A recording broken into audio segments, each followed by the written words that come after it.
Trevor Mallow. Mr Speaker, ngā mihi o te rā. Mr Speaker, I thought that I would never see a select committee process as bad as the one that was run by Todd McClay when he chaired Finance and Expenditure. But, Mr Speaker, under Jackie Dean, the process for this bill was an absolute disgrace. I want to name the members: Jackie Dean, John O'Naylor, Chris Bishop, Alfred Naro and the Honourable Louise Upston, who were the National Party members on this committee who decided that 747 people who asked to be heard by the committee were denied the right to be heard. They were the members, those members who voted to give submitters 5 minutes to speak. The very few that they allowed to come to the committee, those were the members who allowed them 5 minutes to speak. Mr Speaker, to be fair, there was an exception. The NZRSA, the Return Services Association, were allowed 10. Only 10 minutes? The representatives of the returned soldiers, the people who had fought under the flag, were only allowed 10 minutes before the committee to express the views of their tens of thousands of returned members. Mr Speaker, this Parliament has enough trouble with its public relations, but when submitters to committees are treated in that disgraceful manner by members of the National Party, acting as if they know everything and don't want to listen, then this Parliament's reputation will be diminished further. I want to say, Mr Speaker, that Jackie Dean, Chris Bishop, John O'Naylor, Alfred Naro and Louise Upston were too damn lazy to sit the Select Committee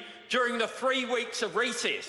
They were too lazy to sit the Select Committee during the 3 weeks of recess in order to hear the people who wanted to be heard. And when that occurs, and when 747 people who asked to be heard weren't, then, sir, this Parliament's reputation will be in tatters. Mr Speaker, the main point that the RSA wanted to make, and the people who they had emailed and who had emailed back submissions, was that they thought that the timing was appalling.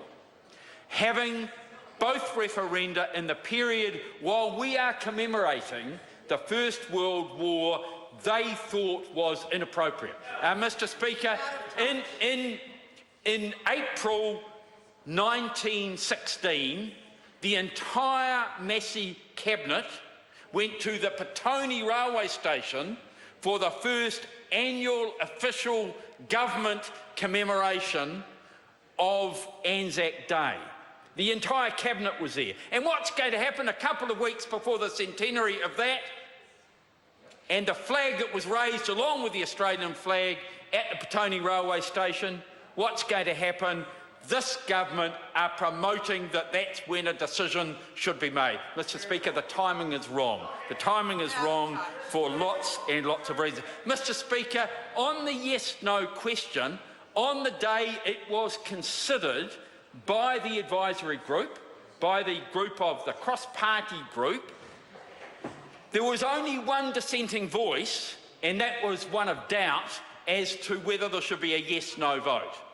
The dissenting voice, and it was a bit of a wobble, was from Jonathan Young. He wasn't sure. He'd checked with Bill English, he said. Every other party who was present on the day said that, as with the MMP referendum, there should be a yes-no vote.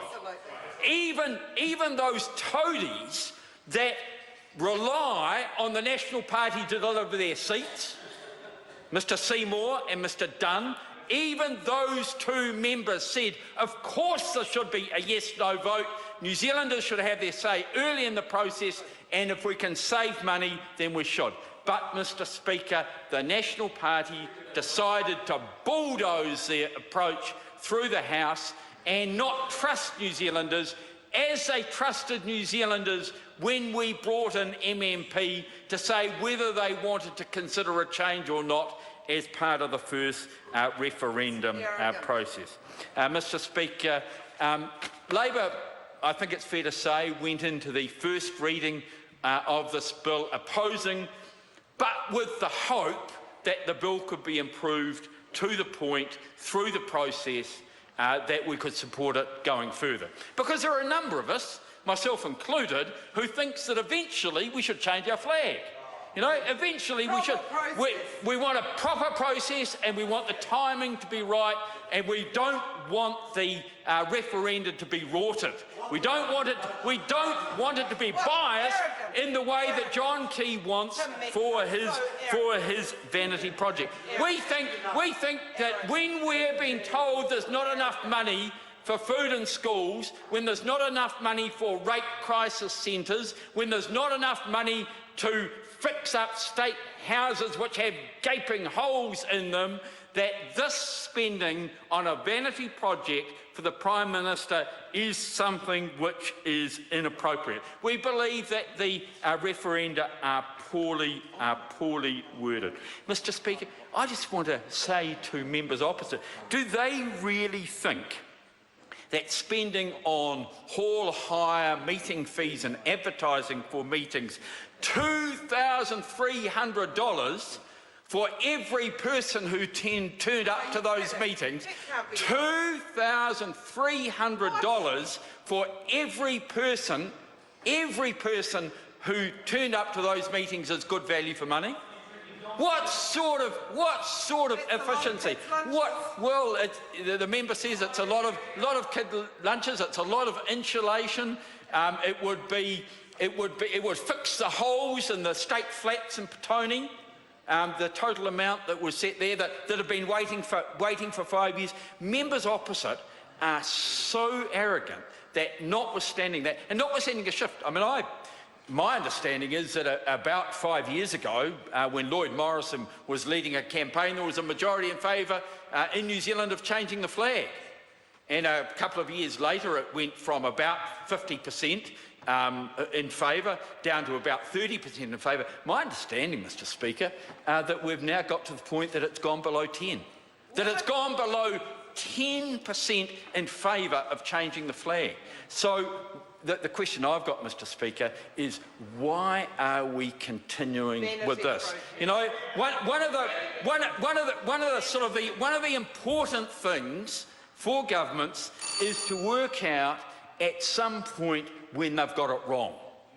It's important to work out when they've got it wrong and when is the time to beat a strategic retreat, to say that we've listened. We've listened. You know, we've listened to the select committee process. We've listened to the former soldiers. We've listened to the people who said there's higher priority for the money, and we'll send this bill. We'll leave it on the order paper, and we'll leave it there for 5 years. We'll leave it there until after the commemoration of the First World War, and we'll bring it, well, they won't, of course, we'll bring it back up at that stage for further consideration. And that, Mr Speaker, I think would be an honest approach. It would be a fair approach. It would be acknowledging what's happening. I do, at the end of my speech, want to acknowledge that right back at the beginning of the process, the Right Honourable Winston Peters was right and I was wrong. Mr Speaker, I believe the National Party, I believe Bill English and I believe John Key when they said that they were open and that they would take into account what the cross-party committee said. Now, what they did was they did not take into account as far as the membership of the advisory group. You know, most of the advisory group are good people, but it was balanced up with National Party hacks who were not recommended by the cross-party. And the other question where the committee, with only the dithering of Jonathan Young, no one else supported this shape of referendum, but because it's John Key's vanity project, they have decided to rot the process. They've decided to spend the money, and, Mr Speaker, as a result of that, all over New Zealand, people are saying, generally I trust John, but on this one he's just got it wrong.